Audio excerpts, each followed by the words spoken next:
Today's webinar is going to look at integrated system cybersecurity and specifically how to understand and apply the IEC 62443 3-3 standard.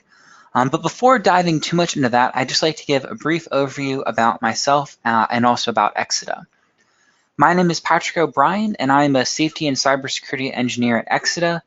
My background is in chemical engineering, so over the last couple of years, I've spent a lot of time doing different risk assessments from a process safety and functional safety point of view. And eventually I also began to get more involved in cybersecurity and also looking at cybersecurity risk assessments and understanding how that impacted the real world processes as well. I've also was one of our co-authors for our cybersecurity book implementing IEC 62443, a pragmatic approach to cybersecurity. At Exeter, we've spent over 20 years really helping our customers to achieve safe, reliable, and secure solutions, and we've done that in 3 different ways. The first of which are our enterprise tools, so namely Excelentia, and also our ArcX tool, just to name a couple of our other tools that we have available. We do also offer certification and assessment, including both functional safety, machine safety, automotive, and cybersecurity certification.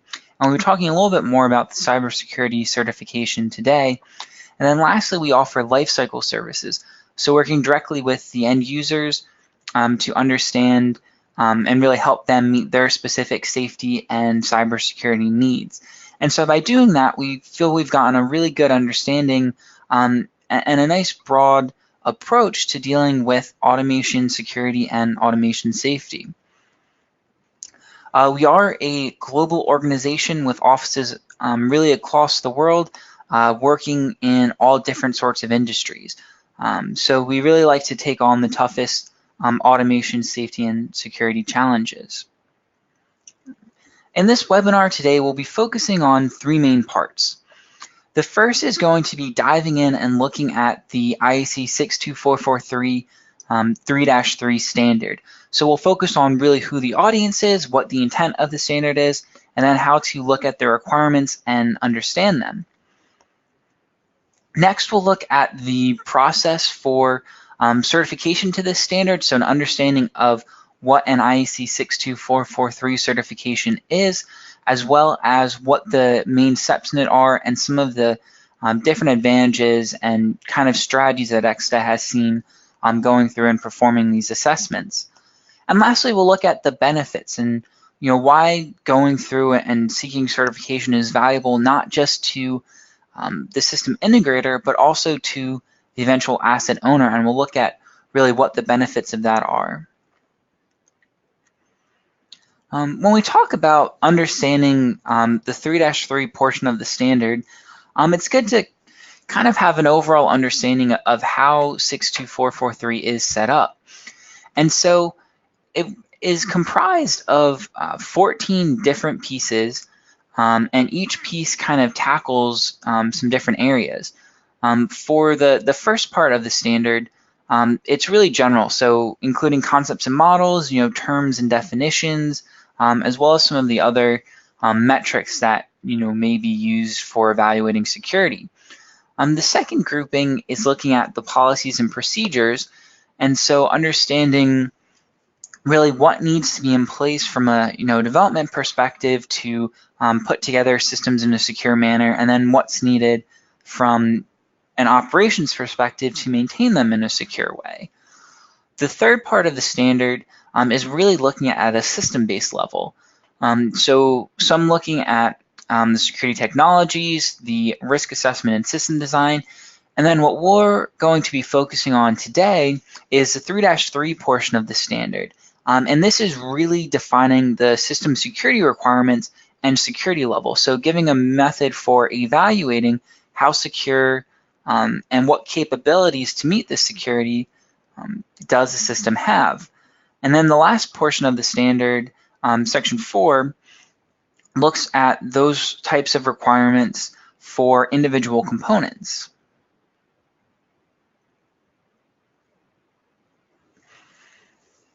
The purpose statement of the 3-3 standard is so that system integrators, product suppliers, and service providers will be able to evaluate and document whether or not their products and services can provide the functional security capability to meet the asset owner's target security level requirements. And so it calls out a couple of the key stakeholders that really should be aware of this standard. With the first one being the system integrator, so those actually responsible for putting the overall system together from the different components, as well as the product suppliers and service providers, so that they understand, how either the individual components or the services that they provide fit into that overall system and understand really how they play into the overall security achieved. And then the last key stakeholder is really the asset owner. And so understanding what methods are in place for a system integrator to demonstrate how their system meets the security requirements. And so it provides kind of a framework for evaluating what sort of capabilities are in place in that system to then meet the asset owner's overall objectives. When we look a little bit more closely at the audience and the different pieces, we could think about the service providers or really the integrated system providers. And so what they do to install and maintain the equipment and an understanding of the different reference models provided by the OEM and how they can put that together into a secure system. When we think about the OEMs, they often have internal service provider organizations. So whether they're providing some of the integration services themselves, or also, having an entire branch whose job is to go out and perform that integrated service, using both that OEM's equipment and sometimes other equipment as well. And then lastly, as we said, the asset owners. And so sometimes they do act as their own integrator. So they will take individual components from the OEM and actually be responsible for putting that together into the overall system. And so that could be one example of how the asset owner may apply this portion of the standard. The other being that it is important to really understand what the security requirements are for that automation solution design that they're being provided.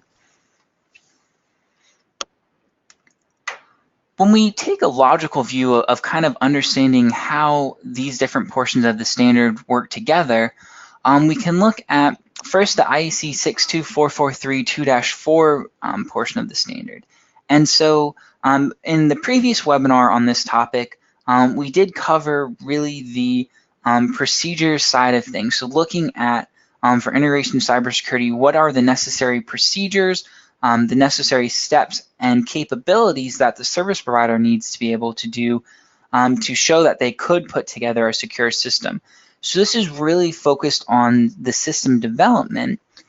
And then the 3-3 portion of the standard that we're going to be focusing on today is looking at the actual capabilities of that system and how to evaluate whether the overall system and the subsystems within that really have the necessary features and the necessary cybersecurity resilience to meet really the given security target. And when we're talking about security targets for the 3-3 portion of the standard, we rank them based off of security levels. And so similar to safety integrity levels, there are 4 security levels or SLs defined.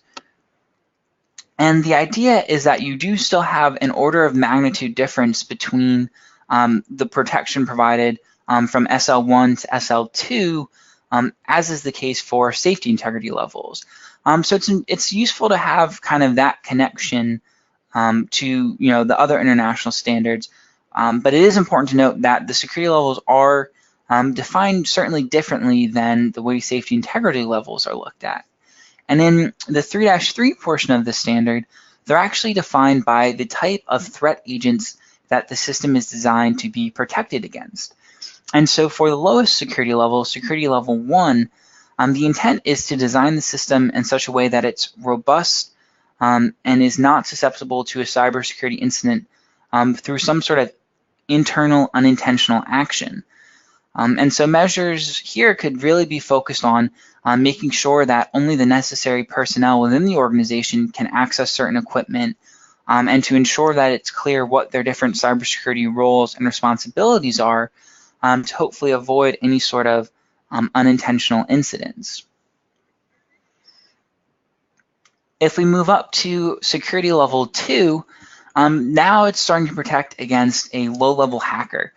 So someone who has simple means, maybe only a moderate level of resources and motivation, and so this could be protecting against maybe a more simple attack. So either some sort of very basic phishing campaign, or someone who does not have significant skills as a hacker, but does have access to, say, a ransomware kit, something that is available, and we're seeing more and more of those.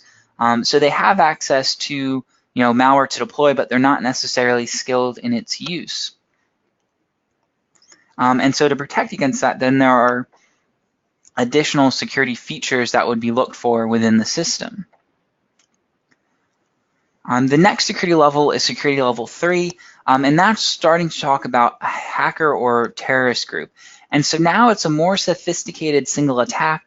There are higher levels of resources, higher levels of motivation, and now some specific, control system focused skills. And so with that, we might think about more of a spear phishing campaign. So those really targeted at specific individuals with all of the kind of pieces in place to really convincingly replicate an email they might expect to get. And then with that, kind of using that as an access into the industrial control system. So that's kind of the next level in sophistication of attack. And then the highest security level 4, is looking at a nation state type attack. And so this is, again, sophisticated, higher levels of motivation, higher level of resources, and it's not just a single attack, it's then an extended campaign, which is why it's really difficult to say that you could keep a nation state out indefinitely. But really when we're talking about security levels, it's understanding the amount of time and the difficulty of trying to overcome those security features. And so the most rigorous set of requirements are then set for security level 4. The table on this slide kind of summarizes that in tabular form, and so that will go out with the slides so that you can review them in more detail. What I do want to take a little bit of time to focus more on is what the different types of security levels are. So the first type is the security level target. And this is the desired security level for a zone or conduit determined during the risk assessment. And so in the 3-2 section of the standard, it actually goes through the process of performing high level and detailed level risk assessments, and then how doing that based off of your risk criteria, you could identify really how much security needs to be in place, understanding what type of threat agents you're trying to protect against for that specific zone. And so from that risk assessment, you would have your security level target. The next one, your security level capability, that's really what's looked at in the 3-3 portion of the standard. It defines what those features are and what the necessary requirement enhancements are to be able to demonstrate that you have that capability to meet a given security level. And those are, again, for specific zones and conduit. So looking at that specific system and identifying what capability it has. Finally, the security level achieved is that overall kind of ranking of understanding not just what the capability is, but based on the installation and the network configuration, what was the overall security level achieved for that system. Also looking at performance metrics and kind of doing that verification once there is some operating experience with that system. But for today, we're mostly going to be focusing on our security level capability and how 3-3 provides guidance on that. So when we look at the requirement structure within 3-3, it's a hierarchy of 3 different parts. So our first part is the foundational requirements. And so there are 7 foundational requirements that are actually defined in one of the general parts of the IEC standard. And then 3-3 serves to add additional system requirements and requirement enhancements that show really what's necessary to achieve a higher security level for that requirement. And so if we look at our foundational requirements, there are 7 defined. And these really are the pillars on which establishing a secure and reliable operating control system is based on. The first is identification and authentication control. So think of that as really your approach to least privilege, ensuring that there are specific users who can only access the devices that they need. You can look at use control, so ensuring that the communication between devices and that really the specific functions that are done on different machines is really where you need it to be. You can look at really how the system integrity is maintained. So not just data integrity, but also making sure that the configurations of different devices, that all of that is maintained. Data confidentiality, so what's done to ensure that the data isn't visible to those who aren't supposed to have access to it. Looking then at specifically, restricting the data flow, and so understanding the connections between devices within the systems and subsystems. Requirement 6 is a timely response to events.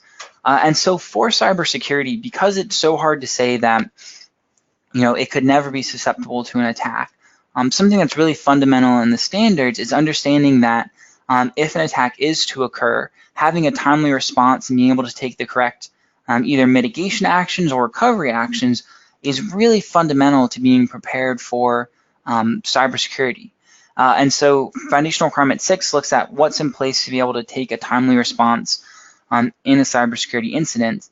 And then lastly, foundational requirement 7 looks at resource availability. And when we think about the operations of an industrial facility, that availability time is really fundamental and is really the highest priority for maintaining that system. So if we take a little bit of a dive deep on one of these requirements and see how the 3-3 portion of the standard is structured, we can look at one of the specific system requirements under foundational requirement 1. So this is our identification and authentication control. So the first requirement says that the control system shall provide the capability to both identify and authenticate all human users, and the capability shall enforce such identification and authentication on all of the interfaces which provide access to the control system. And then the objective of this is to support segregation of duties and least privilege. And then the last portion of the requirement that says in accordance with applicable security policies and procedures, this is really a callback to the 2-4 section of the standard where the security policies and procedures that need to be in place are defined. And so 2-4 and 3-3 are really closely related. And you can think of 2-4 as outlining the requirements for the policies and procedures, and then 3-3 is outlining the requirements for the actual system. And so they're very closely related. And we can see that kind of just as an example in this system requirement. Then the requirement enhancement is then an additional step to be taken within that requirement to achieve a higher security level. So if just human and user identification is provided, that would be required to achieve security level 1. If we look at requirement enhancement 1, it now says that there needs to be unique identification and authentication. So that would mean that you couldn't use, say, just a single operator group for every operator in a facility to gain access to the operator workstation. So there's now added security because each operator has a unique name and password. And so if, for example, an operator retires or moves to a different company, you don't have someone with access to everyone else's credentials who's no longer an employee. If we look at requirement enhancement 2, this is then what is needed to get to security level 3, and this is that multi-factor authentication is required for all untrusted networks. So then that provides another barrier to prevent someone from gaining access through an untrusted network, because they not only need the password, which is something but they also need something you have. So another way of verifying that they are the correct person trying to log on. And then the last requirement enhancement is a multi-factor authentication for all networks. And so when this is in place, then if all of these are met, that would be how you demonstrate security level capability of SL4 for the first system requirement. And so for all of the foundational requirements, they have their associated system requirements and then requirement enhancements. And so going through and evaluating how those are met is really what gives the overall systematic capability and the security capability of that system. So when we think about understanding how these requirements are set up and applying the 62443 3-3 standard, there are kind of three key points we want to look at. The first is that it really provides a method to identify and evaluate the robustness and the capability of the security features provided within a zone. So thinking of that specific grouping of equipment when we're trying to evaluate the capability. And it allows really then for the achieved security of those integrated systems to be evaluated. And so when we think about Section 4 of the standard, 4-2 provides the requirements for individual components. And so it allows you to go through and document which capabilities are in that component and the capability of that component. This then expands that and allows that to be done for an overall integrated system. And then finally, the checklist approach really can verify that the automation solution provided meets the security level target that was defined during the risk assessment portion, or, for example, if there is another method used for defining the security level target, such as an internal standard or a company-specific objective that, say, every BPCS zone needs to be able to meet security level 3 just based on that company's guidance. So wherever the specification is coming from for that security level target, 3-3 provides the ability to demonstrate how that capability is provided for the automation solution. And so with an overview of kind of what's in the standard, then the question is, what does the approach of being certified to the standard look like? And so in the first part of this session, when we looked at the 2-4 standard, we went through kind of all this information very much in depth. So I'm going to go at just a little bit of a higher level and call out some of the specific things to look for the integrated system certification. But briefly, IEC 62443 certification is done by an accredited third-party body, and it really looks at the analysis of the engineering process, the defense mechanisms, and the network robustness, and it's done to a scheme. And so when we talk about an accredited body, that is a certification body who has gone through a set of audits by an accreditation body, and that says that they have the necessary procedures in place to go through and perform consistent certification evaluations. And for example, Exeter has been accredited per ANSI. And so they are the IEC liaison within the United States and also a member of the International Accreditation Forum. And so because Exeter is accredited per ANSI, that gives our certifications the ability to be accepted not only within the United States, but also worldwide. And so that is really what gives us the ability to be that impartial third party with a demonstration that we have all of those procedures in place to perform consistent evaluations. When we talk about the logic solver certification in terms of overall market share, Exida is the global leader in logic solver certification, so we perform more really than anyone else. And when we look specifically at cybersecurity, Exida has even been more of a pioneer. And so just looking at the ISA Secure Scheme alone, by February of 2019, Exida has performed over 30 of those certifications, and that number is continuing to grow.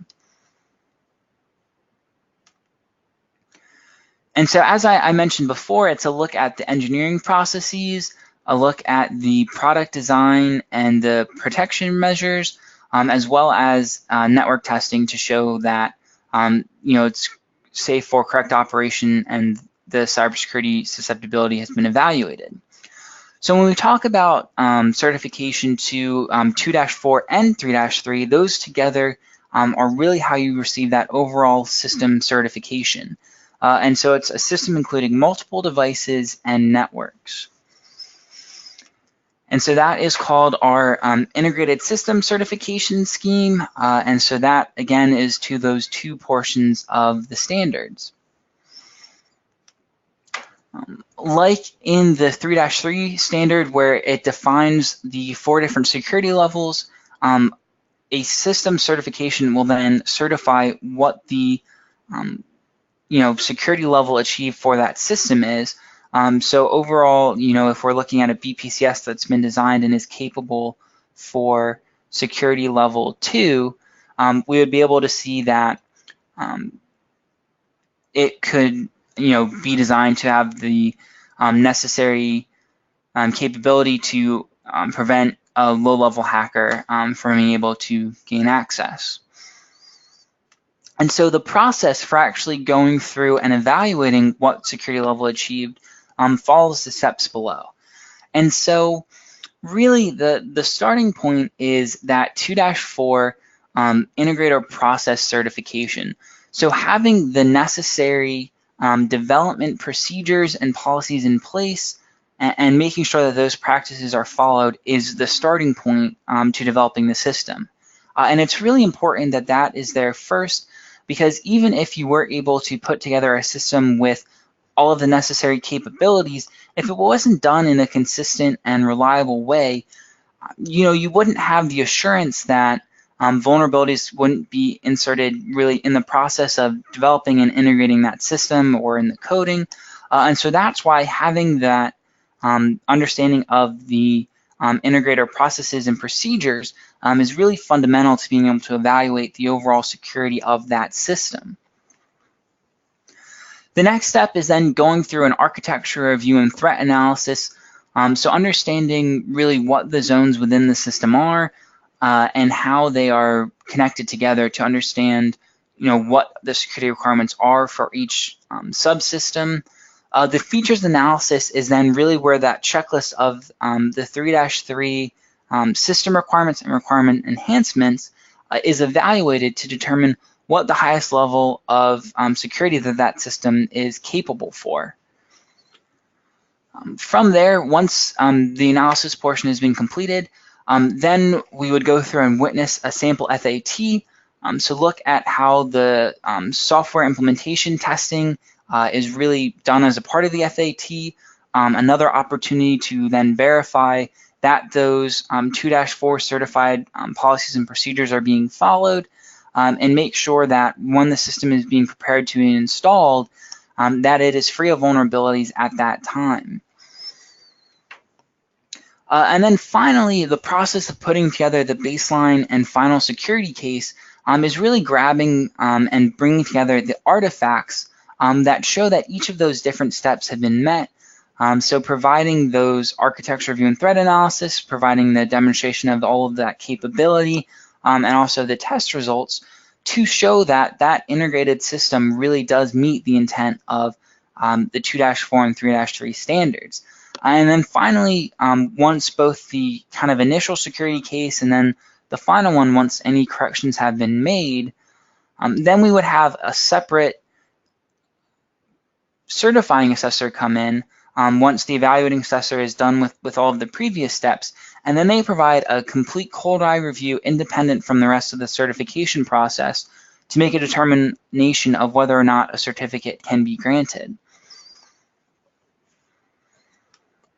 If we take just a little bit of a more in-depth view on the architecture review and threat analysis, we could think about, say, a sample system where the integrator is providing everything from an enterprise workstation down through the multi-levels of the patch management and maintenance capabilities, as well as a BPCS and safety implemented function.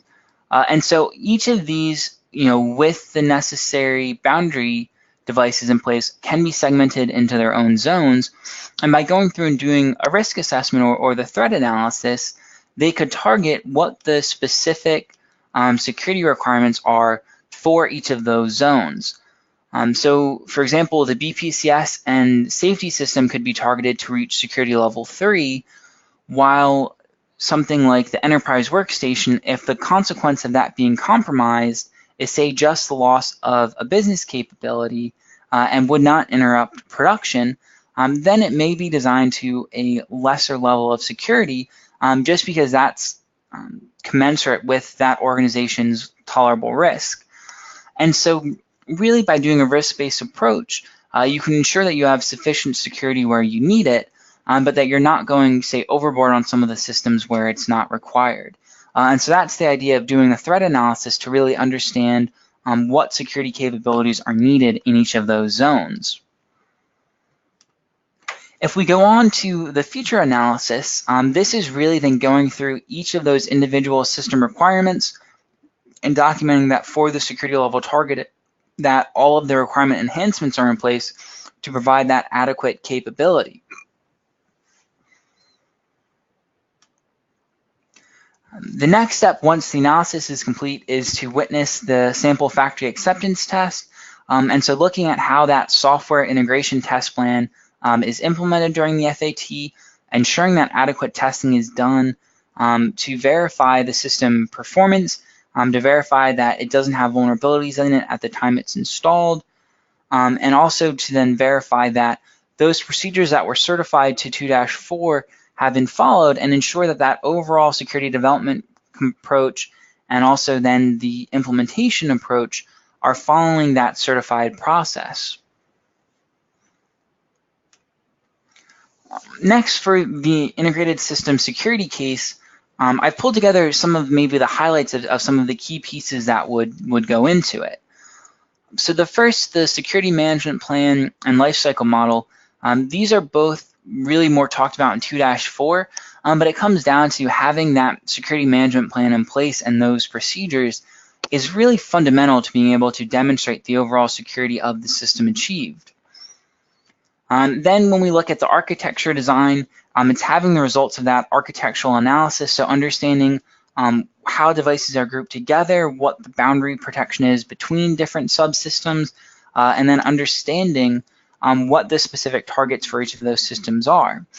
And then the detailed design documentation really provides just further information about the components used and understanding those connections and what, say, different entry points there are into the system.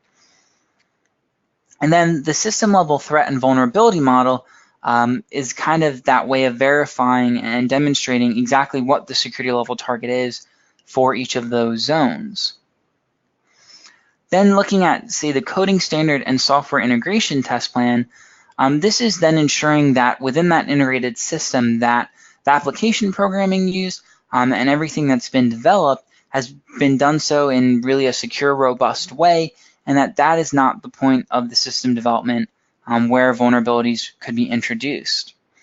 The security enhancement user guide, those would then be steps that are provided with the system to the asset owner, and they document what can be done to maintain the security of the system throughout its life, and then potentially what could even be done to improve it.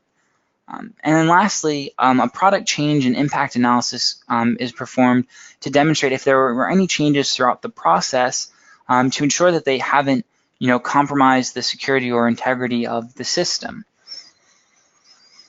And so this is worked through, again, an iterative process. So we know that everything might not be there right at the start. So that's why we go through, we do a baseline security case. We document, if there are any areas where the artifacts shown aren't sufficient, and then we'll come back and then put together then that final security case. And so once that's completed, then an independent certifying assessor will come in and review and try to and will ensure that all of those requirements are met. And if that is the case, then the security level will be kind of issued as the certification. And so the certificate will have the lowest security level achieved per the zone. So if the target for the enterprise zone is security level 1, then you could have a certificate saying for the system that that zone achieved SL1, and then the BPCS zone was designed for security level 2. And for each of those, we would consider all of those systematic capabilities. And if there are areas where a higher security level is achieved, but only for some of the requirements, that will also be included in the certification report as well. Say, for example, when we think about our access control requirement, say that for a lot of the requirements for the BPCS, you went above and beyond and documented things that were consistent with security level 3 or security level 4. But when it came to access control, there was a desire to ensure that it wasn't multi-factor authentication. And so because that was not done, you could only go up to security level 2 for that feature. So the report would document that you've achieved a security level 2 capability, but the security level for some of those other capabilities within that system would actually be higher than security level 2. One strategy that we've seen as we've gone through and worked on some of these certification processes is that really having a reference architecture can actually have a lot of benefits to the system integrator who's looking for certification. And so what the reference architecture does is it includes all of the capabilities from the 2-4 process requirements, and then the corresponding definitions or really the security capabilities that are outlined in 3-3.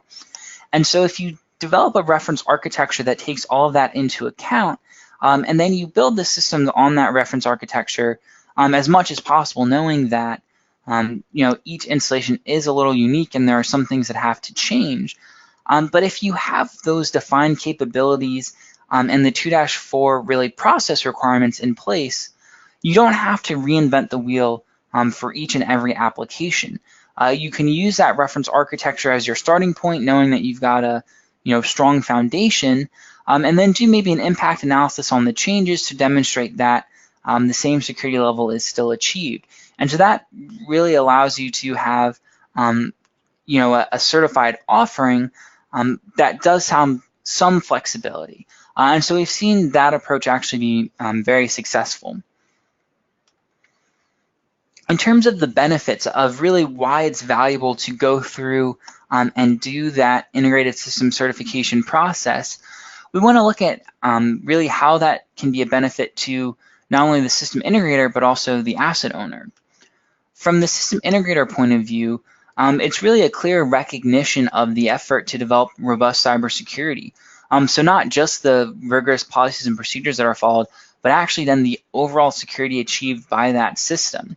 And it provides a way to really build those security features into the automation solution and ensure that for a cyber critical application, that all the necessary capabilities, all of those security features are in place to meet that. It's really a differentiator for the automation solutions, and it's just a clear demonstration of the cybersecurity capability of the system. And over time, this can reduce the support costs for meeting cybersecurity requirements because those capabilities have already been designed in up front. And then the goal with this is, from the process side of things, to really increase the overall maturity level of the services provided, and then achieve a higher security level of then that overall system security. And that kind of can lead to a continuous improvement process as opposed to then the pen patch cycle. So it really provides an opportunity for continuous improvement, not just of the maturity level of the services provided, but actually the overall security achieved for that system. Another benefit of going through and completing the certification is that it really is a clear demonstration of the quality and security of the system. It can emphasize a proactive approach to cybersecurity, and also there are a lot of marketing benefits. So one of those would be that you appear on the security automation equipment list. And so that is a list maintained by Exeter where all of the approved certified equipment is available. And so a lot of times, if an asset owner is looking to really maintain the security in the system and that they want to install systems that have been certified, they can come and determine which different components have been certified for 3-3, or if they're looking for individual components, say 4-2. So this provides really clear visibility of what has been done from a certification perspective. And it could then lead the way into a security critical market. When we think about what the benefits are to the asset owner, because that's really kind of why there's value in performing the certification, it's not just because it's really good to be able to demonstrate and show that quality in the system, but it also makes things easier in the long run for the asset owner. So it's significantly easier to specify really what the security requirements are. All they need to do is then pick the applicable security level, and the capability can show that you meet that. Those security requirements can be clearly built into the request for quotation. There can be reduced time in the factory acceptance and the site acceptance testing. It provides them a known starting point for cybersecurity. So they know that when the system is installed that there aren't any known vulnerabilities in it.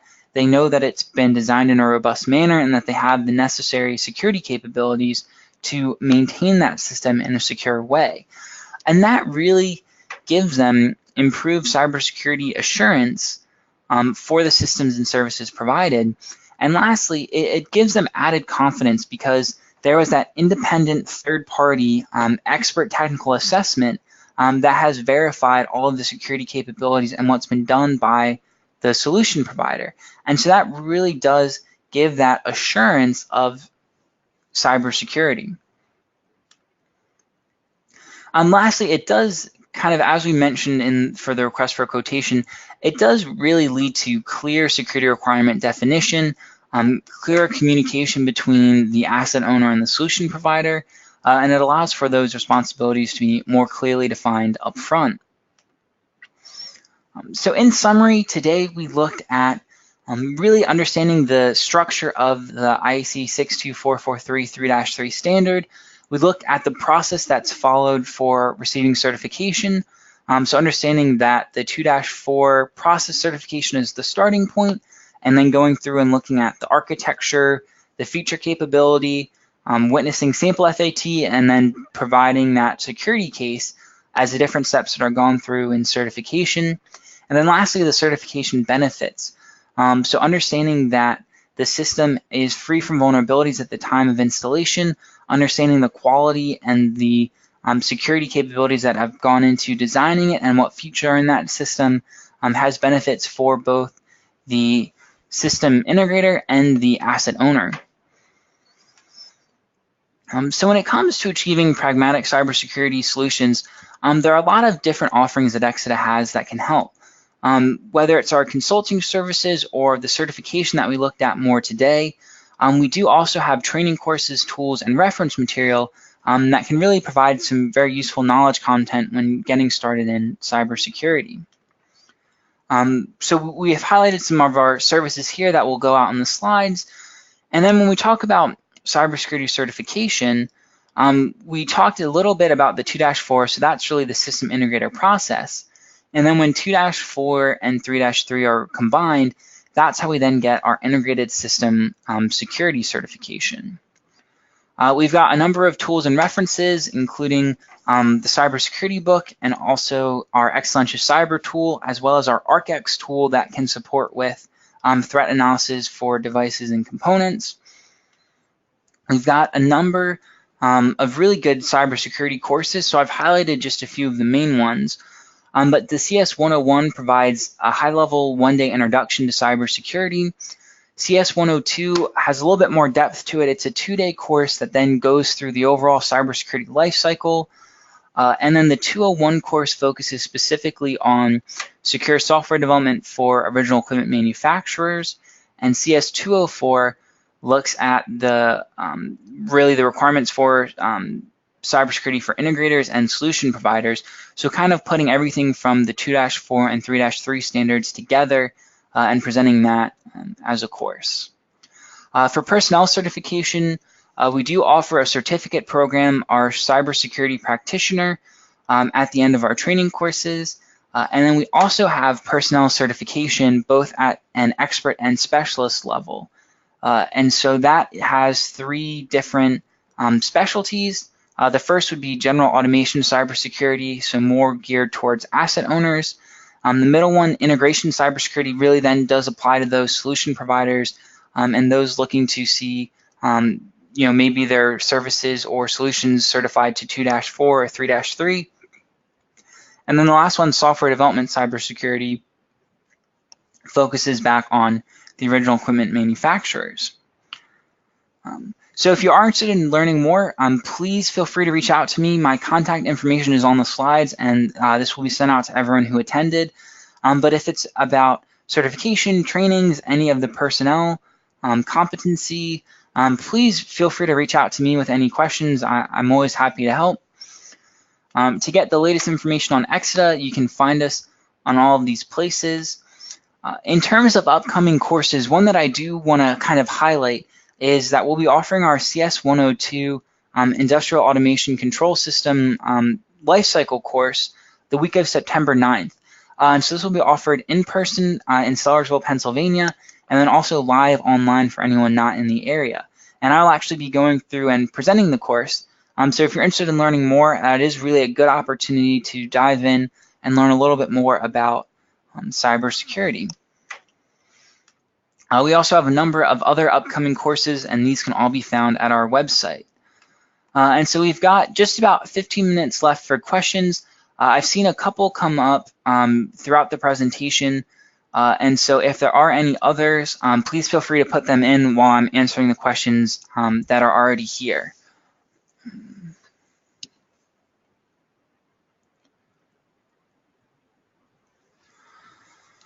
Okay, so the first question is, if I was trying to achieve a particular security level in a zoner conduit, is it necessary to meet every relevant requirement enhancement to every system requirement to meet the foundational requirement? In other words, if I can't meet one or a couple of the REs, does that mean I have not achieved the target SL?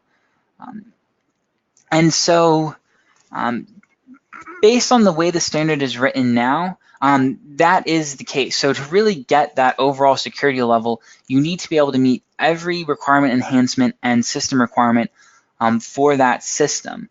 Now, if say the reason you can't meet it is because it may not be applicable to the system, for example, say there is a requirement that, say maybe you have 3 levels of segregated accounts for people who can access it. But say really, it could be administrator, operator, and then maybe just view. Say that you don't have anyone who needs to be an administrator on that account, so you only have, view capability. That may be more secure. And so if you have individual devices for all of that, maybe you could do that as a justification of why you're still meeting that overall security level without having that system in place. But when it comes to every relevant one, yes, you do have to be able to show that you have those requirement enhancements in place to achieve that overall security level. So then the question is, does Exeter provide a kind of security manual with the certification like the safety manual for the SIL certification? Yes, thank you for the question. And so when we talk about kind of the security manual, a big piece of that is the security enhancement guide. And that's really what's provided in addition to really how the system is meant to be set up, with the necessary steps for system hardening and really the methods that need to be taken up by the asset owner to ensure that when the system is used, that it is maintained in a secure way. And so that is kind of a direct parallel to the safety manual, where it talks about the information that's needed to really set up the safety device correctly, and then also how to model it when doing the analysis. So the security manual does capture those same types of information just from a security perspective.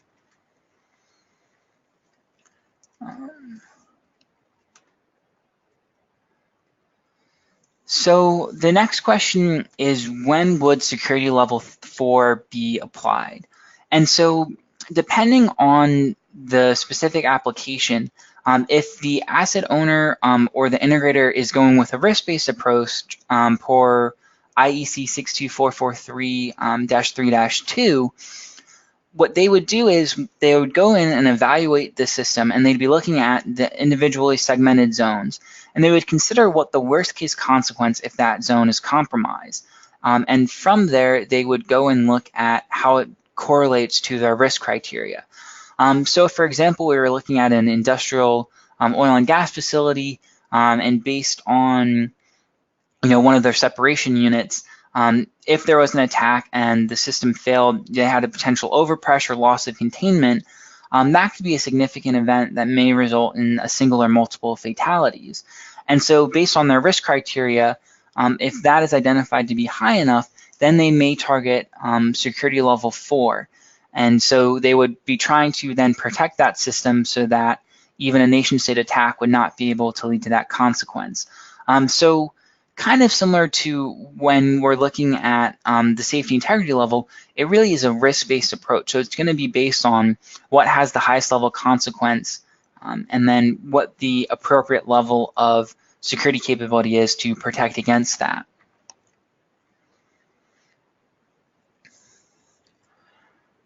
The next question is, what is the most common security level 4 process industry? And so what I would say now is in most operating plants, they're probably realistically at a security level 0, just because they weren't necessarily designed with the standard in mind, and so being able to go through and show that all of those security requirements are in place, they may be missing some.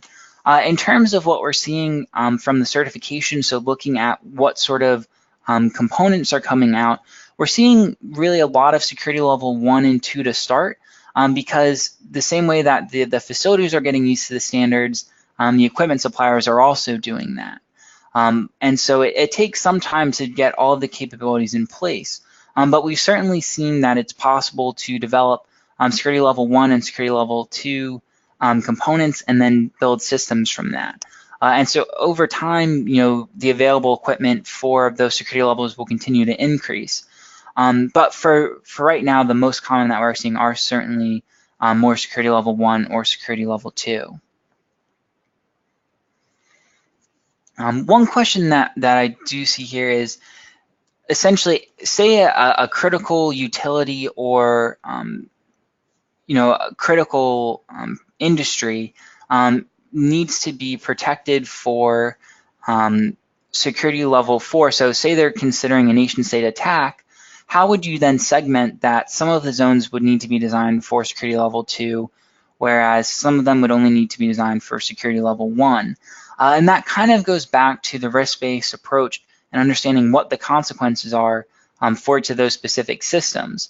And so, for example, if a nation state is able to get into the business network, but they aren't able to then transition into the control system or the safety system where that more severe consequence is, then you could still be meeting your overall security goals as long as you're, say, meeting what your target is for that peripheral zone. This is a good point. So based on the latest version of IEC 61511, there are actually requirements that have come in that really require that a vulnerability analysis be conducted on the safety system. And so essentially what that's getting at is that some security level needs to be met for the safety system in order for it to do its job correctly. And the reason that's gotten in there is if we think about your normal fact that the initiating event and the safeguards need to be independent, for a cyber attack, if the safety system is vulnerable, the same attack could not only be your initiating event, but also take out your safeguard. So that is a good point that in the latest version of the functional safety standards, they're now requiring that vulnerability analysis be conducted to try to assess what the security capability is for that safety system. So the one is at a benchmark that for nuclear power stations or rail traffic control, you typically need a safety integrity level of 4. And those are kind of the most common areas where you would see that really high safety integrity level. The question is, do you have similar yardsticks in cybersecurity. In terms of what we see, certainly the bigger the possible consequence of the system is, the higher security level is going to be targeted based off of the risk-based approach. So when you think about a nuclear power station, that's something where if attackers are able to get in and cause the worst case consequence, that's a really significant event. And so yes, we do typically see that nuclear power does target a higher security level, and that they are some of the most cyber critical applications. For rail, I am familiar with a lot of the SIL4 safety applications for them, and from my experience, they do also look to have some higher cybersecurity requirements. So I think a lot of the similar yardsticks are still in place from a security perspective, and then it just kind of depends on what the risk evaluation is, an understanding of how that industry approaches cybersecurity. For example, one method would be to have, say, just hardwired interlocks, or if we're thinking back in the process industry about some sort of overpressure scenario, providing a hardwired interlock or a relief device. Those are safeguards that can help limit the ultimate consequence, and they're not themselves susceptible to cyber attacks. So sometimes industries have specific approaches that they will use by putting in non-susceptible countermeasures to provide other means of risk reduction if they're not comfortable with where they're able to get from a security level standpoint. So we've seen a couple of different approaches of really how for some of those high-risk industries or those that have maybe high severity consequences, what they're doing to have higher security. So we're finishing up just a couple minutes early. If you do have any other questions, please feel free to email me. My email will be sent out with the slides. Oh, we do have one more question, and so we will take time to answer it. And this is just kind of a comment following on our last discussion that the security levels, the higher security levels, are required for those critical infrastructures. Examples being hospitals or an industry which has an impact on 500,000 or more people. And that kind of is then a benchmark that is used to identify really what then that severity of the consequence is. And that is what feeds a higher security level in the risk-based approach. So again, if you have any other questions or comments or want to reach out for further discussion, please feel free to email me. I'm always happy to get it. But thank you very much for your time and joining us today, and please have a wonderful rest of the day. Thank you.